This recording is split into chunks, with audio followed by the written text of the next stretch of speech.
Ya les habíamos prometido, vamos a hablar de las ISAPRES con el superintendente de Salud, Víctor Torres. Superintendente, bienvenido a Estado Nacional.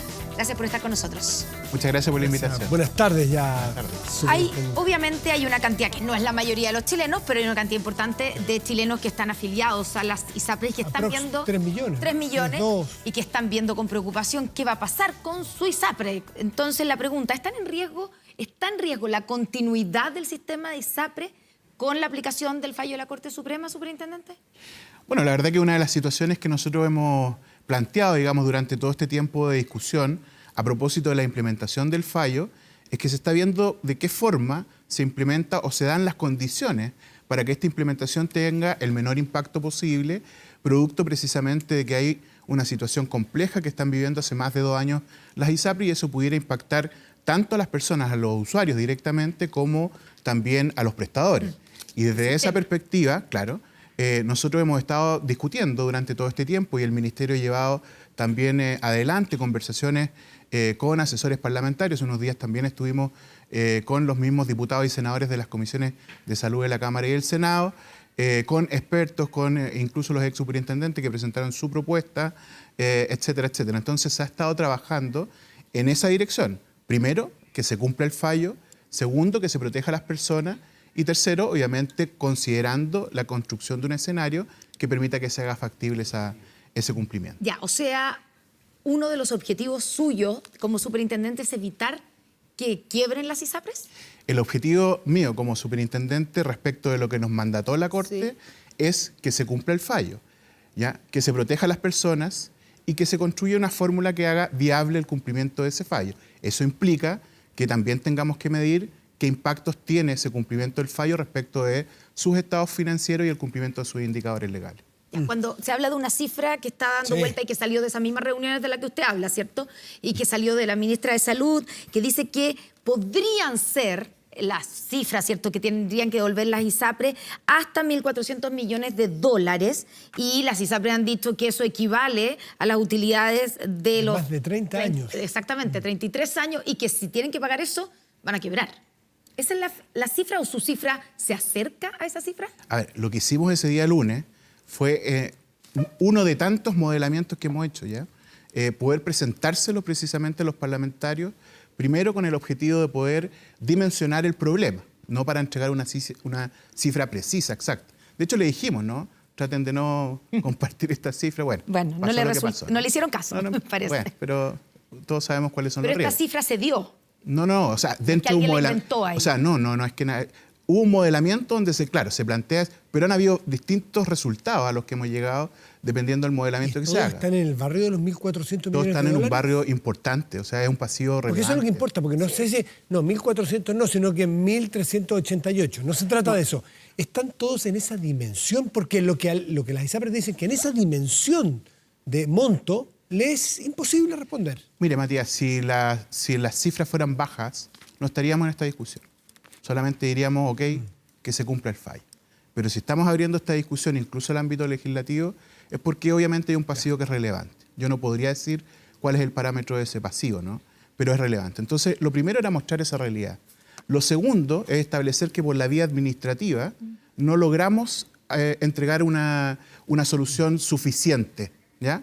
Y por lo tanto ahí se modeló también esto del pago en 36 meses, etcétera, ¿no? Porque nosotros podríamos establecer devolución vía excedentes, ¿ya? Mes por mes. Si son 36 meses de deuda, 36 meses de pago.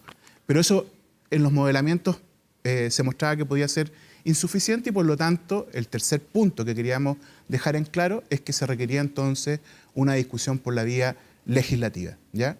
Eso fue como el objetivo de lo que se planteó ese día, más que debatir sobre cifras más o menos.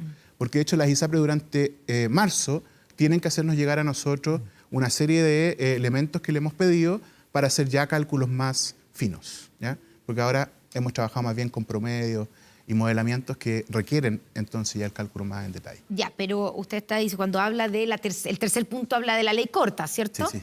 Ya, pero esa ley corta a la ISAPRES no le gustó. Dicen que los cálculos no son reales. Es que por lo mismo, porque lo que hicimos fue un modelamiento que tenía solo estos 3 objetivos, no es la ley corta. Hay elementos que se plantearon ahí por parte de la ministra qué son los límites, ¿no?, que establecimos, qué cosas son las que se pretenden considerar en términos gruesos. Pero claramente, en la medida en que uno va modelando con más precisión, podrían haber variaciones. Por ejemplo, si hablamos de que se disponga este pago, esta disponibilización de excedentes que se pudieran generar, ¿ya?, mensualizado, claro, vamos a requerir quizás más meses y para ello, entonces, una ley, no la vía administrativa, por dar un ejemplo. Entonces, todos esos elementos allí conversados son los márgenes que establece la ministra sobre los que tenemos que discutir en el Congreso. Si no son 1.400, usted dice que igual es una cifra grande. O Sí, sea, es una cifra relevante. Por ese barrio, como anda por ahí cerca. Han habido parámetros demasiado grandes. Bueno, pero para entender cuál es la dispersión de lo que se está discutiendo, las ISAPRES, que saben que tienen que devolver, ¿no es cierto? ¿De cuánto están hablando ellas para ver si es que vamos a llegar a un acuerdo o no? Si va a haber una posibilidad de encuentro o no. Matías, recuerde usted que nosotros no hemos tenido más conversaciones con las ISAPRES. Ellos se retiraron en enero y hasta la fecha no han vuelto a solicitar formalmente al menos volver a la mesa.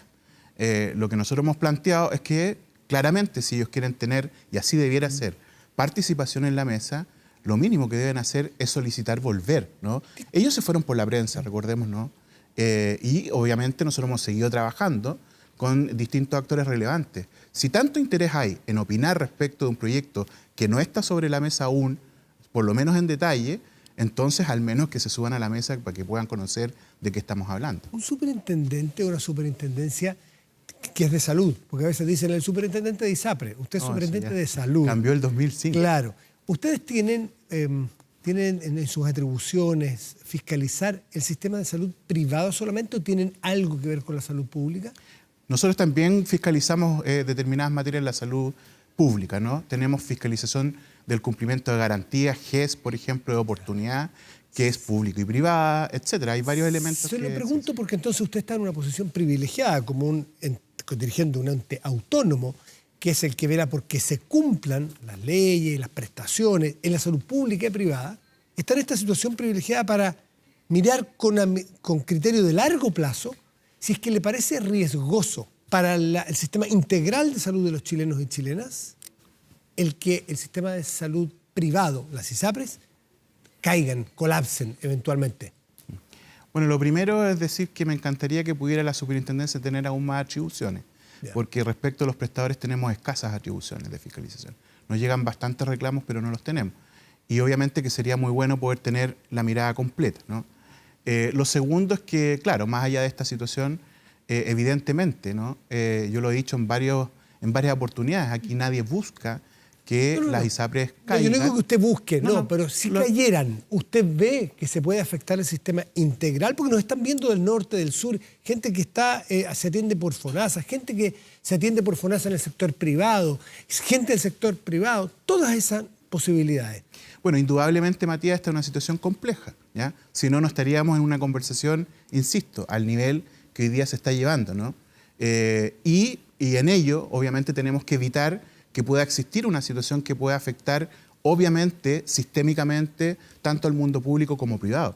De hecho, el gobierno ha planteado también, a partir de esta ley corta, la posibilidad de fortalecer FONASA y sobre todo el ámbito de la libre elección, ya que hoy día no tan solo pudiera existir el riesgo de que eventualmente alguna ISAPRE caiga, y ojo, caen no inmediatamente a quiebra, hay todo un proceso previo, plan de ajuste de contingencia, administrador provisional, etcétera. No es que una cosa ocurra inmediatamente, pero la preparación de FONASA ha sido además porque hay mucha gente que voluntariamente, entiendo que más de 200.000 el año pasado, se han ido de ISAPRE a FONASA, y FONASA además ha recibido más de 300.000 personas el año 2022.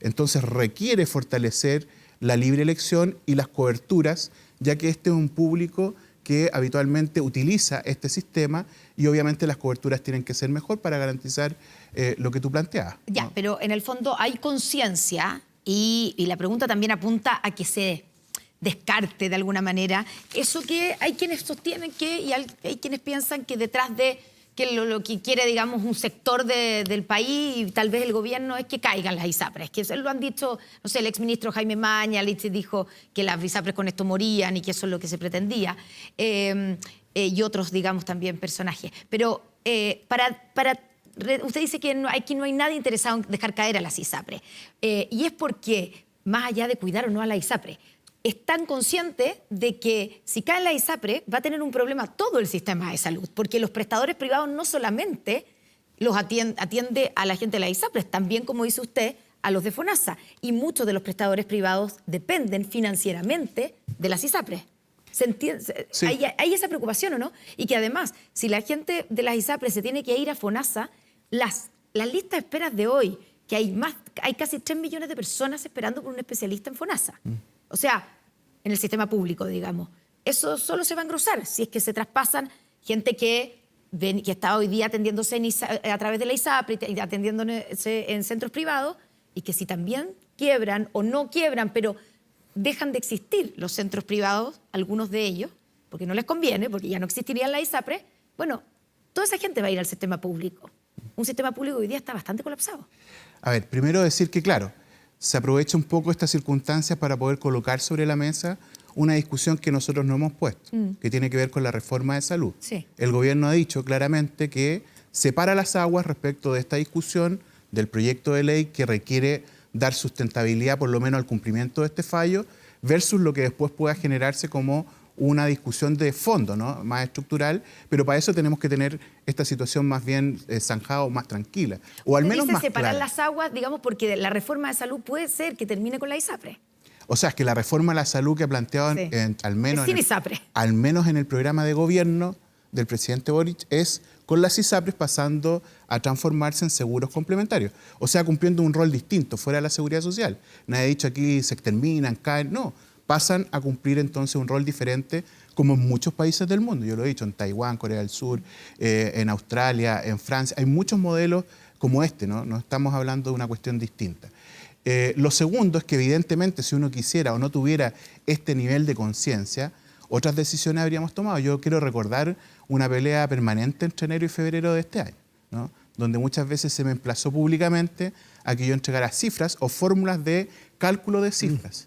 Y yo permanentemente me negué, primero porque estábamos haciendo los modelamientos, Sí. segundo por un sentido de responsabilidad, porque claramente si yo daba algún tipo de cifra, eventualmente en el cierre del año 2022 hubiesen tenido ellos que provisionar esa cifra. Y eso sí hubiese implicado inmediatamente el incumplimiento de algún indicador y hoy día tendríamos a todas las ISAPRES al menos en plan de ajuste de contingencia. Por lo tanto, el actuar que hemos tenido durante este tiempo y ante esta crisis que nosotros no hemos provocado ha sido un manejo responsable y prudente y es lo que vamos a seguir haciendo, precisamente porque nos preocupa que la gente no resienta la situación que hoy día está viviendo el sistema producto de lo que hemos conocido, ¿no? Superintendente, ¿usted ve en alguna parte del sector privado, de las aseguradoras, de las ISAPRES, algún ánimo de chantaje? De aprovechar este análisis de muchos expertos de que si caen las ISAPRES, no solo caen las ISAPRES y sus clientes o sus afiliados, sino que puede afectarse el sistema completo. ¿Ve ánimo de aprovecharse de esa eventual situación? Mire, yo más bien veo argumentaciones que son complejas, ¿no? Y argumentaciones que son complejas porque siento que ¿Qué es compleja, en muchos perdón? casos Complejas que uno no las entiende. No, complejas ¿por qué? Porque tienen un efecto. O sea, ¿ve intenciones? A ver, yo creo que ellos buscan una intención, pero no miden que provocan otras, ¿no? Cada vez que estuvieron diciendo que iban ¿Qué a quebrar... intención ve usted? Primero, cada vez que, desde que yo llego, iban a quebrar 2 semanas más adelante, porque aquí esta discusión no es inmediata, ya, obviamente que generaron ellos mismos una situación ya complicada con los bancos, por ejemplo. Después empezaron a sufrir todo el problema de la renovación de boletas de garantía. Entonces uno dice, bueno, si ustedes mismos están alimentando una situación que es complicada, ya, pero públicamente la siguen alimentando como caos, ¿qué banco va a querer entregarle entonces la posibilidad de boletas de garantía a largo plazo? ¿Y esos juicios Entonces, son chantaje de las ISAPRES? no, yo creo que son errores mediáticos. Ellos intentan en la inmediatez tratar de sacar un rédito, ¿Y las que pero generan un problema ¿Hay mayor. alguna de las ISAPRES que está generando una situación de terror, una campaña del terror? A ver, yo no diría eso por lo siguiente, porque efectivamente hay una situación que es complicada. Si esto no fuera así, si no tuviéramos sentido o claridad, digamos, respecto de que hay una situación que es complicada porque hay una pérdida permanente de 24 meses y que obviamente el pasivo que genera el fallo de la Corte es importante, obvio que yo podría decir quizás, claro, aquí se están tratando de generar una campaña del terror. El problema es que las ISAPRES utilizan argumentaciones que, insisto, más bien perjudican el debate o la discusión o la búsqueda de una salida más que beneficiarla. Entonces, creo que tienen que sentarse no en la mesa y debatir, colocar sus antecedentes sobre ella. Porque si ellos dicen que no tienen que pagar o devolver nada, entonces claramente uno dice, bueno, ¿cuál es la alternativa de solución si esa es la posición de la ISAPRE? Que le digan a las personas entonces que esa es su posición. Para que quede bien claro, superintendente, usted dice nadie quiere dejar caer a las ISAPRE, pero ¿podría caer alguna de ellas en la situación actual? A ver, una cosa es lo que intentamos, ¿no? Nosotros buscamos construir al menos un escenario que pueda facilitar el cumplimiento del fallo en una situación compleja, digamos, de la ISAPRE. Segundo es que las ISAPRES podrían eventualmente, claro, con fallo y algunas incluso sin fallo, verse en una situación más complicada y eventualmente caer en un plan de ajuste y contingencia. Eso es parte de las posibilidades que están siempre, digamos, ¿no? ¿Cuántas ISAPRES están así de complicadas? No podría decirle. Es súper distinto Ya. entre una ISAPRE y otra. Y además, el comportamiento entre el año pasado y este también ha sido diferente. Algunas que han ido mejorando su gestión, otras que no han podido salir, etcétera. Entonces, Esta semana usted, bueno, la superintendencia, ¿cierto?, estableció, fijó en un 2,6% el porcentaje máximo para subir el precio de los planes en esta temporada que comienza, ¿cierto? Pero las ISAPRES dicen que sus cálculos del aumento en los costos son mucho mayores. De hecho, la inflación el año pasado acumulada fue 12,5%, y ellos dicen que el 2,6% no cubre nada. ¿Cómo llega a ese guarismo la superintendencia? ahora, es interesante que ellos planteen que, como comparativo, el indicador ICSA con el IPC. ¿Y por qué razón? Porque los planes están prácticamente todos en UF. Por lo tanto, el IPC está absolutamente indexado mes a mes a los costos. Este es un alza por sobre el IPC. Es un alza real que la ley permite, no a la superintendencia, pero que la ley estableció en la ley 21.350 algunos cambios, ¿ya?, para poder evitar que las ISAPRES pudieran hacer alzas que sean consideradas arbitrarias. Por lo tanto, estableció elementos objetivos y de control de alza. Lo primero, ¿ya?, las ISAPRES cada vez que tenían aumento en sus costos operacionales traspasaban esos costos a mayores alzas a las personas. Si alguien tenía 10, 11%, ¿ya?, entonces se lo traspasaba directamente a la persona. Cuestión que hace impagable, obviamente, y no genera ningún estímulo de mejor gestión. La ley estableció entonces el cálculo de este indicador, que obviamente toma las variaciones del sistema, ¿ya?, respecto de los gastos, los costos operacionales, ¿no?, tanto en licencias médicas como la variación de prestaciones. Pero además le agrega un factor que actúa como regulador de esta alza, que son las mismas variaciones, pero del FONASA. Entonces eso tiende a generar un indicador obviamente más bajo, ¿ya? Todas las ISAPRES que tengan después en la verificación, ¿ya?, cálculos de costos operacionales por arriba de ese 2,6, obviamente tienen que bajarlo. Y por lo tanto, lo que indica este guarismo es que si usted es más eficiente, entonces no va a sufrir el efecto de este indicador. Si usted no es eficiente, no le puede traspasar ese mayor costo a las personas. Tiene que bajarse el indicador. Y eso es lo que va a ocurrir lo más probable este año. Así como a las ISAPRES se les pide, por el fallo de la Corte, que tienen que restituir los dineros, ¿no es cierto?, en las cifras, sea cual sea, y se ha generado todo este problema. Y usted nos dice también que tiene como ente fiscalizador autónomo que velar porque se cumplan las garantías explícitas del GES, por ejemplo, y no se están cumpliendo todas. ¿Qué están haciendo? ¿Qué le dice el superintendente al sector público? ¿Qué gestiones distintas tiene que hacer para que no nos escuchen y nos ven, dejen de sentir desesperación por no tener respuesta en el sector público en las listas de espera? Sí, en el caso de la superintendencia, lo que nosotros supervigilamos es el cumplimiento la verdad son dos garantías, la de calidad a través de la acreditación, que es lo que hace la superintendencia con la intendencia de prestadores, y por otro lado, la garantía de oportunidad, que ingresa posteriormente a la garantía de acceso. Entonces, todos aquellos puntos que están en la garantía de acceso no nos corresponden a nosotros, pero cuando se está cumpliendo ya la oportunidad, o sea, el plazo, es lo que nosotros supervigilamos.